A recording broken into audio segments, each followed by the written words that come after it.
आज हम पढ़ेंगे सेक्शन 6 ऑफ भारतीय साक्ष्य अधिनियम 2023। सेक्शन 6 बात करता है मोटिव, प्रेपरेशन एंड प्रीवियस और सब्सिक्वेंट कंडक्ट। इस सेक्शन 6 में ना 3 कॉन्सेप्ट के बारे में बात की गई है। पहला है मोटिव, दूसरा है प्रेपरेशन और तीसरा है कंडक्ट। मोटिव का मतलब क्या होता है? देखो, मोटिव का मतलब ये होता है कि कभी भी जब कोई ऑफेंस कमिट किया जाता है तो कोर्ट ये देखती है कि उस ऑफेंस को कमिट करने के पीछे कारण क्या था। ठीक है ना। जैसे कि मान लो ए बी की हत्या कर देता है तो कोर्ट के सामने ये फैक्ट्स आते हैं कि भाई ए ने बी का मर्डर इसलिए करा क्योंकि बी जो है वो ए को एक्सटॉर्ट कर रहा था। ठीक है ना, कि वो उसका सीक्रेट रिवेल कर देगा। तो ये क्या फैक्ट है? ये जो फैक्ट है ये हमें क्या बता रहा है? ये बता रहा है ए का मोटिव, कि ए ने बी की क्यों हत्या करी। सेकेंड वर्ड है प्रेपरेशन। प्रेपरेशन का मतलब होता है किसी भी क्राइम को या ऑफेंस को कमिट करने के लिए जो तैयारी की गई है वो प्रेपरेशन है। और उससे रिलेटेड अगर कोई भी फैक्ट कोर्ट के सामने आता है तो वो रेलिवेंट माना जाएगा। जैसे मान लो ए बी की हत्या करता है तो बी क्या क्या प्रेपरेशन कर सकता है बी की हत्या करने के लिए? भाई वो पहले देखेगा कि बी उसको अकेले में मिल जाए, या फिर वो पिस्टल खरीदेगा या पॉइजन खरीदेगा। तो ये सब चीज़ें वो जो कर रहा है वो क्या है? वो प्रेपरेशन है। और वो सारे फैक्ट्स जो किसी भी ऑफेंस की प्रेपरेशन को दर्शाते हैं वो सभी क्या होंगे? रेलिवेंट होंगे। तो सेक्शन 6 जो है वो यही बात कर रहा है कि भाई any fact is relevant which shows और कॉन्स्टिट्यूट्स अ मोटिव और preparation for any fact in issue और रेलिवेंट फैक्ट। मतलब कोई भी फैक्ट, वो सभी फैक्ट, ठीक है ना, वो रेलिवेंट होंगे जो किसी भी ऑफेंस के पीछे के मोटिव और प्रेपरेशन को दर्शाते हैं या कॉन्स्टिट्यूट करते हैं, मतलब निर्धारित करते हैं। ठीक है। अब दूसरी बात क्या करते हैं? अब बात करेंगे कंडक्ट के बारे में। देखो, कंडक्ट का मतलब होता है किसी भी व्यक्ति का बिहेवियर। ठीक है। अब यहाँ पे कंडक्ट की भी रेलिवेंसी के बारे में बात की गई है कि किसी भी व्यक्ति का जो कंडक्ट है भाई कोर्ट प्रोसीडिंग्स में वो रेलिवेंट होगा। लेकिन किस किस व्यक्ति का कंडक्ट जो है कोर्ट में रेलिवेंट होगा, यहाँ पे ये बात की गई है। The conduct of any party or of any agent to any party, मतलब किसी भी पार्टी का कंडक्ट या उस पार्टी के एजेंट का कंडक्ट जो सूट से रिलेट करता है। ठीक है। In reference to such suit और प्रोसीडिंग, उस सूट और प्रोसीडिंग के रेफरेंस में होना चाहिए। और in reference to any fact in issue therein और रेलिवेंट, या फिर किसी भी फैक्ट इन इशू या रेलिवेंट फैक्ट से रिलेट होना चाहिए। या फिर and the conduct of any person and offence against whom is the subject of any proceeding, या फिर उस व्यक्ति का कंडक्ट जो कि ऑफेंस से अफेक्ट हुआ है, यानी विक्टिम। ठीक है ना। इफ सच कंडक्ट इन्फ्लुएंसेस और influenced by any fact in issue relevant fact, अगर ये सभी कंडक्ट या तो इन्फ्लुएंस हो रहे हैं या इन्फ्लुएंस्ड कर रहे हैं किसी भी फैक्ट इन इशू या रेलिवेंट फैक्ट को, वो सभी कंडक्ट जो है वो रेलिवेंट होंगे। And whether it was previous और सब्सिक्वेंट देयर टू, चाहे वो कंडक्ट ऑफेंस करने से पहले का हो या ऑफेंस करने के बाद का हो। तो इन शॉर्ट हम ये समझ सकते हैं कि भाई कंडक्ट का मतलब ये है कि किसी भी, मान लो कोई केस चल रहा है, उस सूट या प्रोसीडिंग्स में उस पार्टी का कंडक्ट क्या है, उस पार्टी के एजेंट का कंडक्ट क्या है, या फिर उस व्यक्ति का कंडक्ट क्या है जिसके साथ क्राइम किया गया है। ठीक है ना। वो सभी कंडक्ट जो फैक्ट इन इश्यू और रेलिवेंट फैक्ट को या तो इन्फ्लुएंस करें या उससे इन्फ्लुएंस्ड हो, वो सभी कंडक्ट क्या होंगे? वो रेलिवेंट होंगे कोर्ट के सामने। अब एक्सप्लेनेशन वन बात करती है the word conduct in this section does not include statements, कि जो वर्ड कंडक्ट है ना जिसकी बात की जा रही है वो अपने अंदर स्टेटमेंट्स को इंक्लूड नहीं करता। स्टेटमेंट्स क्या होती हैं? जो हम चीज़ें बोल देते हैं या लिख देते हैं वो सभी स्टेटमेंट्स होती हैं। और कंडक्ट क्या होता है? उस व्यक्ति की हैबिट, उस व्यक्ति का एक्शन। ठीक है ना, कि उसने पर्टिकुलर सिचुएशन में क्या एक्ट किया। तो ये वही कह रहा है कि भाई जो कंडक्ट है ना वो स्टेटमेंट्स को इंक्लूड नहीं करेगा, मतलब स्टेटमेंट्स को कंडक्ट नहीं माना जाएगा अनलेस दो statements accompany and explain acts other than statements, मतलब तब तक नहीं माना जाएगा, स्टेटमेंट्स को कंडक्ट में तब तक इंक्लूड नहीं किया जाएगा जब तक कि वो स्टेटमेंट या तो किसी एक्ट के साथ मिलकर हुई हो। ठीक है ना, या तो किसी एक्ट के साथ मिलकर उस स्टेटमेंट को बोला गया हो, या फिर वो उस एक्ट को एक्सप्लेन करे। But this explanation is not to affect the relevancy of statements under any other section of this अधिनियम।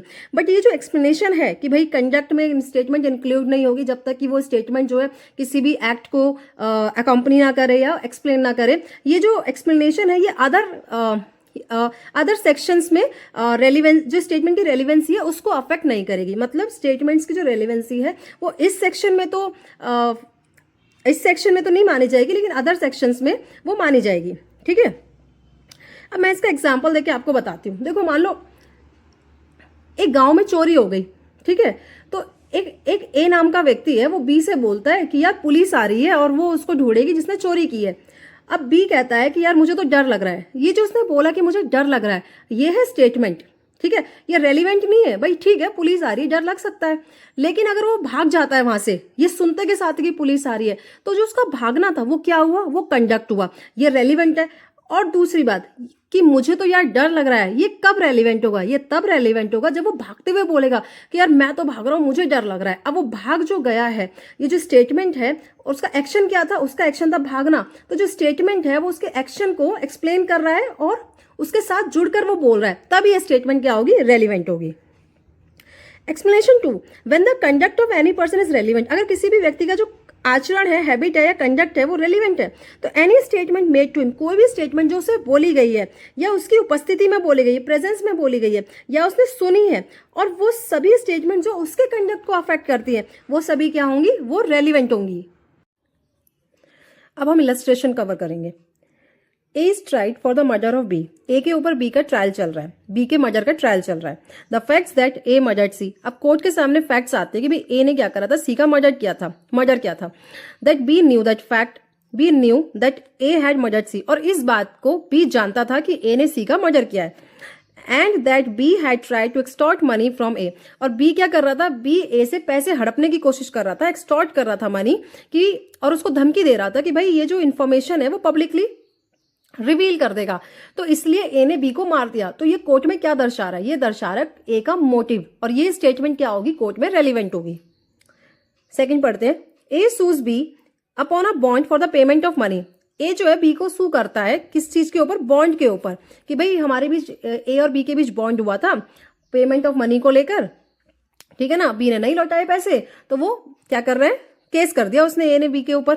अब बी कोर्ट में आता है और बी कहता है, B denies the making of bond, B कहता है भाई बॉन्ड बना ही नहीं है हमारे बीच में, झूठ बोल रहे हैं। The fact that at the time when the bond was alleged to be made B required money for a particular purpose is relevant. अब ए का लॉयर ये बोलता है कि भाई जिस वक्त ये बॉन्ड बना गया उस वक्त बी को पैसों की जरूरत थी, तो ये जो फैक्ट होगा क्या है, ये रेलिवेंट होगा। A is tried for the murder of B by poison, A के ऊपर मर्डर, भाई बार बार ना ये ए ना बी को ही मार देता है यार, कभी बी को भी मौका दो कि वो ए को मार दे। पूरी इलस्ट्रेशन में आप देख लो ए क्या कर रहा है, बी का मर्डर कर रहा है, बहुत बेकार है ये। तो ए इज ट्राइड, चलो पढ़ते हैं थोड़ा मजाक से हटके। A is tried for the murder of B by poison, A के ऊपर मर्डर का ट्रायल चल रहा है कि उसने बी को पॉइजन दे दिया। The fact that before the death of B the fact that before the death of B A procured poison similar to that which was administered to B is relevant। अब court के सामने ये fact आता है कि भाई B की मृत्यु से पहले, बी की डेथ से पहले ए ने सेम पॉइजन खरीदा था, ठीक है ना, हासिल किया था, खरीदा था, वो पॉइजन, सेम पॉइजन खरीदा था, वैसा ही पॉइजन जो कि बी को दिया गया है, ठीक है। तो ये क्या दर्शा रहा है, ये प्रेपरेशन के बारे में बात कर रहा है। The question is whether a certain document is the will of A. अब कोर्ट के सामने क्वेश्चन आता है कि भाई ये जो पर्टिकुलर डॉक्यूमेंट है क्या वो ए की वसीयत है।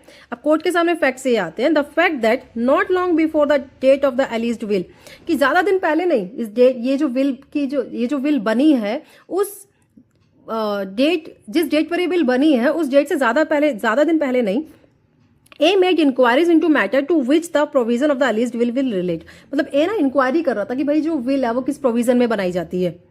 That he consulted advocates in reference to making the will, और वो लॉयर से भी मिल रहा था, एडवोकेट से भी मिल रहा था बिल को बनाने के रेफरेंस से। And that he cause drafts of other wills to be prepared, और उसने क्या करा, अलग बिल्स के ड्राफ्ट्स भी तैयार कराए जो कि उसने अप्रूव नहीं करे। ये सभी फैक्ट्स जो है वो कोर्ट के सामने आए हैं जो कि रेलिवेंट है। मतलब ये सब क्या कर रहा था, वो ए क्या कर रहा था, भाई ए प्रिपरेशन कर रहा था बिल बनाने की।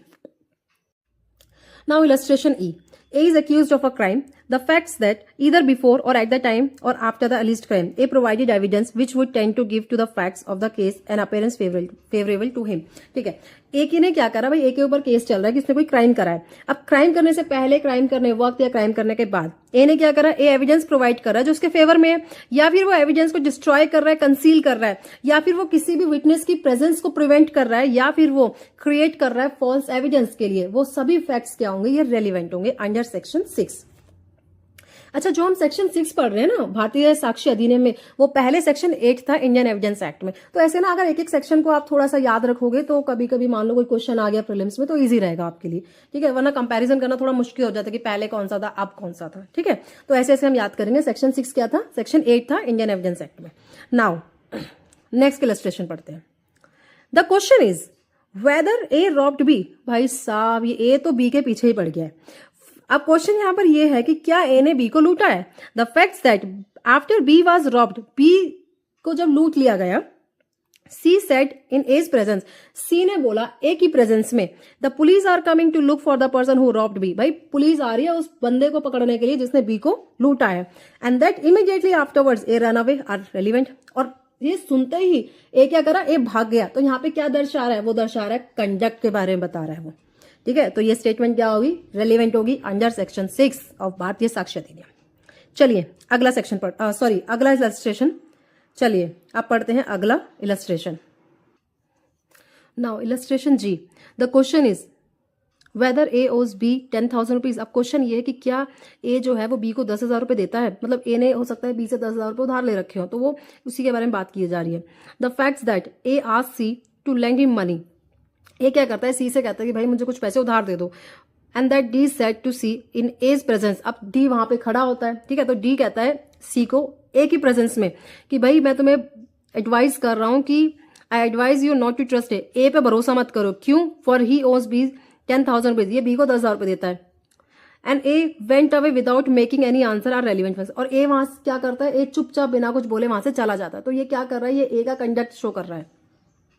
Now illustration H, the question is whether A committed a crime. तो यहाँ पे क्वेश्चन ये है कि क्या भाई ए ने क्राइम कमिट किया है। The fact that A absconded. अब फैक्ट ये है कि ए भाग गया, एब्सकॉन्ड हो गया। आफ्टर रिसीविंग अ लेटर, जब उसे एक लेटर मिला, वार्निंग लेटर था वो, ठीक है, warning. A that inquiry was being made for the criminal and the contents of the letter are relevant, ठीक है ना। तो यहाँ पे यहाँ पे ये इलस्ट्रेशन ये बात करती है कि ए की क्या ए ने क्राइम कमिट किया है, ठीक है ना। तो क्वेश्चन, तो यहाँ पे फैक्ट्स के सामने ये आते हैं कि जैसे ही ए को एक वार्निंग लेटर मिला कि भाई इंक्वायरी जो है वो कंडक्ट होने वाली है, ए क्या करा? वहां से भाग गया। तो जो भागा वो तो कंडक्ट था। दूसरा, यहाँ पे जो लेटर के कंटेंट्स होंगे ना वो भी रेलिवेंट होंगे। Next, now illustration I, A is accused of a crime. Now illustration I, A is accused of a crime. A के ऊपर कोई क्राइम का एलिगेशन है। The facts that after the commission of the alleged crime. अब court के सामने facts आते हैं कि भाई क्राइम के करने के बाद ए एब्सकॉन्डेड, या तो ये भाग गया, और was in possession of property, या फिर उसके पोजेशन में वो प्रॉपर्टी थी कुछ, और the proceeds of property acquired, और proceeds of property acquired by the crime, या फिर जो क्राइम के दौरान उसने प्रॉपर्टी को अक्वायर करा, ठीक है ना, और अटेम्प्टेड टू कंसील थिंग, या फिर उसने क्या करा? चीजों को छुपाने की कोशिश करी जो क्राइम के वक्त उसने यूज की थी, ठीक है। ये सारी बातें क्या होंगी? रेलिवेंट होंगी। अब नाउ इलस्ट्रेशन जे, इलस्ट्रेशन जे और के जो है वो प्रीलिम्स में कई बार पूछी जाती है, तो आप इनको स्किप मत कीजिएगा, इसको तो पढ़ना ही पढ़ना है। The question is whether A was raped. The question court के सामने ये आता है कि भाई क्या ए के साथ रेप हुआ है। The fact that shortly after the alleged rape A made a complaint relating to the crime, ठीक है भाई। क्राइम होने के बाद ए ने क्या करी? कंप्लेंट कर दी उस क्राइम के against. The circumstances under which and the terms in which the complaint was made. वो सभी सर्कमस्टांसेस और टर्म्स जिनमें कंप्लेंट की गई है वो सभी क्या होंगे? रेलिवेंट होंगे। अब the facts that without making a complaint, court के सामने फैक्ट ये आते हैं कि without making a complaint A said that A had been raped. मतलब ए के साथ क्राइम हुआ, उसने कोई कंप्लेंट नहीं करी, ए सिर्फ बोल रही है कि भाई उसके साथ क्राइम हो गया है। तो ये जो A said that A had been raped is not relevant, ये रेलिवेंट नहीं होगा एज कंडक्ट, ठीक है ना। Under this section though it may be relevant as a dying declaration under clause A of section 26 और as corroborative evidence under section 160। देखो वही वाली बात है कि भाई अगर आप सिर्फ स्टेटमेंट्स दे रहे हैं और आपका कंडक्ट कुछ नहीं है तो वो रेलिवेंट नहीं होगा, ठीक है ना। तो यहाँ पे ए ने क्या करा? उसके साथ क्राइम तो हुआ लेकिन वो उसने कोई कंप्लेंट नहीं की, ठीक है, सिर्फ स्टेटमेंट्स दे रही है, तो वो एज अ कंडक्ट रेलिवेंट नहीं होगा। लेकिन हाँ अदर सेक्शंस में रेलिवेंट हो सकता है as a dying declaration under clause A section 26 और अंडर सेक्शन 160 में वो स्टेटमेंट्स जो होंगी वो रेलिवेंट होंगी। Now illustration K, the question is whether A was robbed अब क्वेश्चन यहाँ है कि क्या ए को लूटा गया है। The fact that soon after the alleged robbery, मतलब रॉबरी के तुरंत बाद ए ने क्या करी, A made a complaint relating to offence, A ने कंप्लेंट कर दी, ठीक है ना। तो जिन सर्कमस्टांसेस और टर्म्स के अंडर वो कंप्लेंट की गई वो सभी रेलिवेंट होंगे। अब यहाँ पे दूसरा फैक्ट ये है कि भाई ए ने क्या करा, उसके साथ रॉबरी तो हो गई लेकिन उसने कोई कंप्लेंट नहीं करी, ठीक है ना, वो सिर्फ बोल रहा है, तो is not relevant as conduct. But वही सेम बात कि भाई एज अ डाइंग डिक्लेरेशन और अंडर सेक्शन 160 वो रेलिवेंट होगा, but as a conduct relevant नहीं होगा जब तक कि वो कंप्लेंट नहीं करेगा। तो ये था सेक्शन 6। अब हम आगे पढ़ेंगे सेक्शन 7।